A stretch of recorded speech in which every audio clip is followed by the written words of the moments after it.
2025 সালের 20 জানুয়ারি দ্বিতীয় মেয়াদে প্রেসিডেন্ট হিসেবে দায়িত্ব নিয়ে প্রথম দিনেই বিতর্কিত এক নির্বাহী আদেশ জারি করেন ডোনাল্ড ট্রাম্প। লক্ষ্য ছিল যুক্তরাষ্ট্রে জন্ম নেয়া শিশুদের নাগরিকত্ব পাওয়ার ঐতিহাসিক অধিকার সীমিত করা।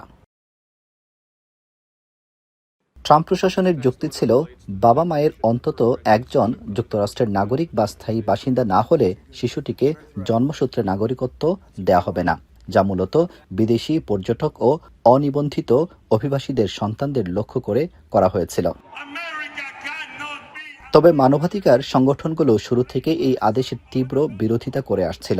তাদের সংখ্যা ছিল, এটি কেবল অভিবাসীদের জন্য নয়, বরং সব মার্কিন নাগরিকদের জন্যই দীর্ঘমেয়াদী জটিলতা ও আইনি সংকট তৈরি করতে পারে।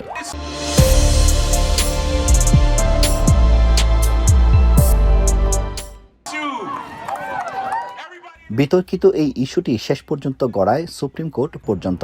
মঙ্গলবার প্রধান বিচারপতি জন রবার্টসের নেতৃত্বাধীন বেঞ্চ রায় দেয়, 1868 সালের চতুর্দশ সংশোধনী অনুযায়ী যুক্তরাষ্ট্রের মাটিতে জন্মগ্রহণকারী যে কোনো ব্যক্তিই দেশটির নাগরিক। আদালতের পর্যবেক্ষণে আরও বলা হয়, কোনো প্রেসিডেন্টই নির্বাহী আদেশের মাধ্যমে সংবিধান পরিবর্তন করতে পারেন না।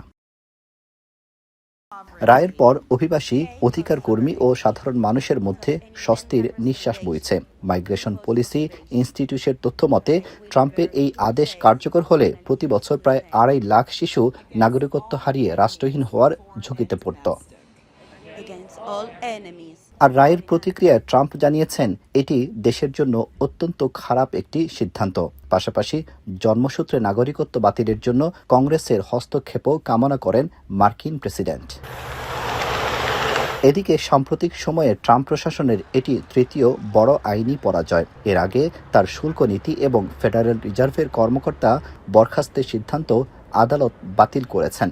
ট্রাম্প নিজে আদালতে উপস্থিত থেকে এই আদেশের পক্ষে জোরালো তদবির করলেও বিচারকরা তা প্রত্যাখ্যান করেন। এই রায়ের ফলে যুক্তরাষ্ট্র অভিবাসন নিয়ে তার পুরনো এবং ঐতিহ্যগত অবস্থানেই অটল থাকল।